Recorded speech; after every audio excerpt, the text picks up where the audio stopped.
हाँ जी, सभी साथियों को नमस्कार। पशु ज्ञान वैट सब ऑफिशियल यूट्यूब चैनल पर आप सभी का स्वागत है। आज हम इस छोटी सी वीडियो के अंदर बात करेंगे आपकी पोस्टिंग के बारे में, सैलरी के बारे में और एमपीआर के बारे में। सबसे पहले तो जो परमानेंट स्टेशन की जो लिस्ट आनी है, जो हमें न्यूज़ मिली है, बिल्कुल ऑथेंटिक सोर्सेज से न्यूज़ मिली है कि जो आपकी लिस्ट है वो माननीय जो पशुपालन मंत्री है जेपी दलाल जी, वहाँ से डिपार्टमेंट के अंदर आ चुकी है और उस लिस्ट के 90% चांसेज ये है कि कल वो लिस्ट आपकी जारी कर दी जाएगी। किसके स्टेशन बदलेंगे और किसके नहीं बदलेंगे। अगर किसी स्टेशन की अप्रोच अच्छी गई है तो उसका स्टेशन चेंज हो जाएगा और जिस स्टेशन की कोई भी अप्रोच नहीं है उसका स्टेशन वही रह जाएगा। नंबर 2 पर बात करते हैं हम सैलरी की। जैसे ही आपके परमानेंट स्टेशन मिल जाएंगे तो आपका जो डाटा है वो HRMS के ऊपर अपडेट होगा। उसके बाद आपसे आपका जो अकाउंट नंबर है वो मांगा जाएगा और उसके बाद आपकी सैलरी डाल दी जाएगी। अब ये जो परमानेंट स्टेशन है ये कितने दिन तक रहते हैं ये डिपेंड करता है आपका कि जो आपकी जो ऑनलाइन ट्रांसफ़र पॉलिसी है वो कब ओपन होती है। और इसके अंदर जो न्यू वीएलडी है ये तो पार्टिसिपेट करेंगे ही, जो पिछली भर्ती के वीएलडी हैं उनको पार्टिसिपेट करने दिया जाएगा या फिर नहीं होगा, इसके ऊपर अभी फैसला लेना अभी बाकी है डिपार्टमेंट के द्वारा। बाकी पॉसिबिलिटी ये है कि जो पिछली भर्ती के वीएलडी है उनको भी इसके अंदर पार्टिसिपेट करना अनिवार्य रहेगा।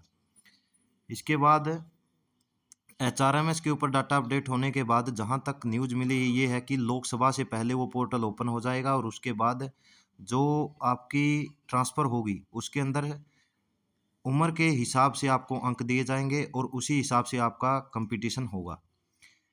नेक्स्ट हम बात करते हैं एमपीआर के बारे में। एमपीआर के बारे में ये है कि जैसे आपको सबसे पहले आपको कॉलम मिलेगा कि आपको काऊ की एआई चढ़ानी है, उसके अंदर आपको ड्यूरिंग मंथ और जो लास्ट टोटल है वो और उसके बाद टोटल, ऐसे आपको हर एक जीवीडी के अंदर अलग अलग एमपीआर रजिस्टर मिलता है, अलग अलग कॉलम बने होते हैं। लेकिन जो चीज़ें देनी होती है एमपीआर के अंदर वो उसकी हम बात करते हैं। मान लीजिए ड्यूरिंग मंथ आपने हरियाणा की एआई 2 कर दी और इससे पहले आपका टोटल 18 था, तो अब की बार आपका टोटल कितना हो गया, 20 हो गया। ऐसे ही आपका एचएफ का, ऐसे ही आपका क्रॉस ब्रीड का, साहिवाल का कैलकुलेशन करनी है। इसके बाद टोटल होगा काऊ का, उसके बाद बफ का आपका कितनी एआई ड्यूरिंग मंथ की है, प्रीवियस टोटल कितना था और आपका जो फाइनल टोटल है वो कितना रहेगा वो आपको देना होता है। इसके बाद आपका रहता है फॉलोअप। फॉलोअप आप 3 महीने पीछे जाकर करेंगे। जैसे तीसरे महीने की जो मार्च की एम्पियर बनानी है उसके आपको अगर फॉलोअप निकालने हैं तो आप 3 महीने पीछे जाएंगे। इसका मतलब क्या हुआ कि आप वहाँ पर आपका जो 12वां महीना है, दिसंबर का महीना है, उसकी आप क्या देखेंगे, एआई देखेंगे। उस समय पर आपने कितनी एआई की है, उसके अंदर से आपने उन पशुओं का फॉलोअप कितने का पशुओं का किया है और उन फॉलोअप में से आपको फाउंड प्रेग्नेंट कितने मिले हैं।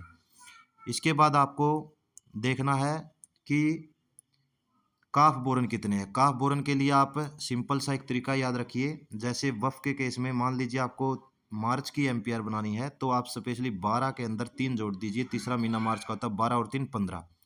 15 में से एक जो वफ है वो 10 महीने में काविंग होती है तो इसके अंदर से 10 माइनस कर दीजिए, आप रह गए 5।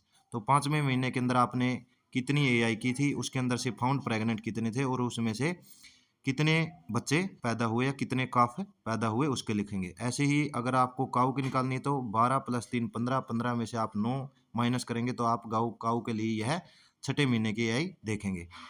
धीरे धीरे आपको सब काम समझ में आ जाएगा। जैसे जैसे डिपार्टमेंट के अंदर आप एक्टिविटी करेंगे अपने आप ये चीज़ें समझ में आने लगेगी।